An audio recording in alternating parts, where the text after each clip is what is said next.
महामहिम, मैं आपका और आपके प्रतिनिधिमंडल का भारत में स्वागत करता हूं।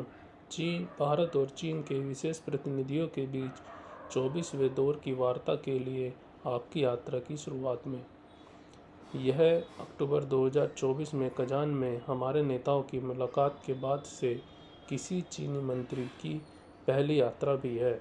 यह अवसर हमें एक दूसरे से मिलने और अपने द्विपक्षीय संबंधों की समीक्षा करने का अवसर प्रदान करता है। यह वैश्विक स्थिति और आपसी हित के कुछ मुद्दों पर विचारों का आदान प्रदान करने का भी उपयुक्त समय है।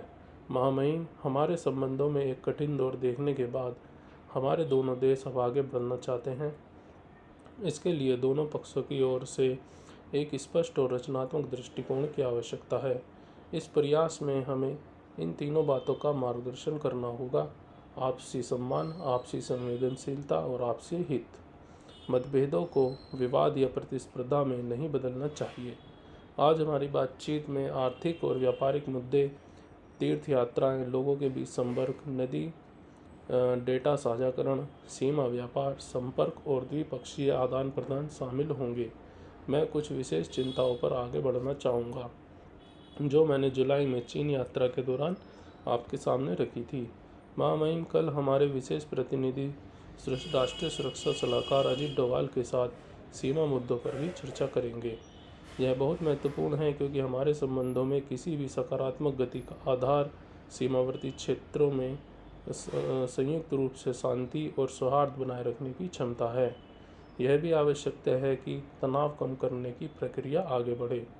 महामहिम, जब दुनिया के दो सबसे बड़े देश मिलते हैं तो स्वाभाविक है कि अंतर्राष्ट्रीय स्थिति पर चर्चा की जाए।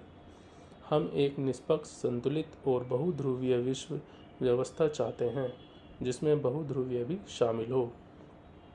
बहुपक्षवाद में सुधार भी आज की मांग है। वर्तमान परिवेश में वैश्विक अर्थव्यवस्था में स्थिरता बनाए रखना और उसे बढ़ाना भी स्पष्ट रूप से अनिवार्य है। आतंकवाद के सभी रूपों और अभिव्यक्तियों के विरुद्ध लड़ाई एक और प्रमुख प्राथमिकता है। मैं हमारे विचारों के आदान प्रदान की प्रतीक्षा कर रहा हूँ। कुल मिलाकर हमारी आशा है कि हमारी चर्चाएं भारत और चीन के बीच एक स्थिर, सहयोगात्मक और दूरदर्शी संबंध बनाने में योगदान देंगी। ऐसे संबंध जो हमारे हितों को पूरा करें और हमारी चिंताओं का समाधान करें। महामहिम, आप भारत की यात्रा पर हैं। चीन द्वारा तंजानिया में आयोजित एससीओ शिखर सम्मेलन से कुछ समय पहले हमने उनके राष्ट्रपति काल के दौरान चीनी पक्ष के साथ मिलकर काम किया है। हम आपके सफल शिखर सम्मेलन की कामना करते हैं जिसमें अच्छे परिणाम और निर्णय हो। एक बार फिर भारत में आपका हार्दिक स्वागत है। धन्यवाद।